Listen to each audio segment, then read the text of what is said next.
প্রিয় দর্শক শ্রোতা, আসসালামু আলাইকুম। আমি মুস্তাফা মিনুল হক আপনাদের প্রীতি ও শুভেচ্ছা জানাচ্ছি। ভারত পাকিস্তান সীমিত পরিসরে যুদ্ধ চলছে। ইতোমধ্যে ভারতের রাফাল সহ ৬টি বিমান ধ্বংস করে দিয়েছে পাকিস্তান। ভারতীয় বাহিনী বা ভারতীয় সরকার 1948-এও সেই অবিভক্ত পাকিস্তানের বিরুদ্ধে যারা যুদ্ধ ঘোষণা করেছিল, সুবিধা করতে পারেনি। 1962-তে চীনের কাছে বেদম মার খেয়ে তারা আহত বাঘের মতো গর্জন করেছে, কিচ্ছু করতে পারেনি। 1965-তে পাকিস্তানের সঙ্গে আবার যুদ্ধ হলো, তারা হেরে গেল বা ইস্ট বেঙ্গল রেজিমেন্টের কাছে, বাঙালি রেজিমেন্টের কাছে সেদিন হেরে গিয়েছিল তোরা, তৎকালীন ইস্ট পাকিস্তানের।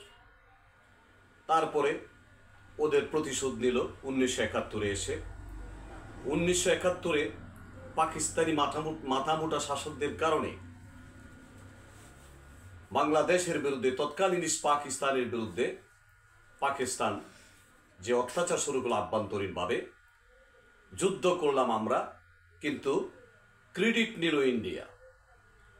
পাকিস্তান আত্মসমর্পণ করলো কাদের কাছে?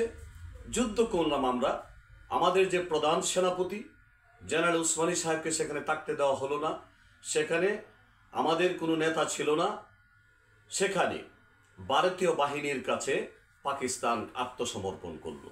সারা পৃথিবীতে দেখালো পাকিস্তান হেরে গেছে।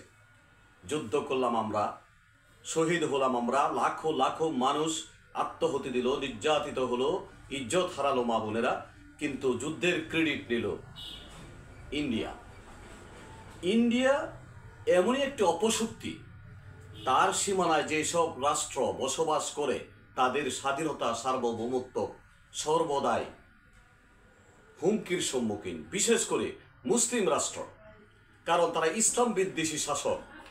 বিশেষ করে বিজেপি ক্ষমতায় আসার পরে আভ্যন্তরীণভাবে ভারতের মুসলমানদের উপর যে অত্যাচার চলছে, সেই শাসন ব্যবস্থা তারা পাশের যে ইসলামিক রাষ্ট্রগুলো তাদের উপর চাপিয়ে দিতে চায়।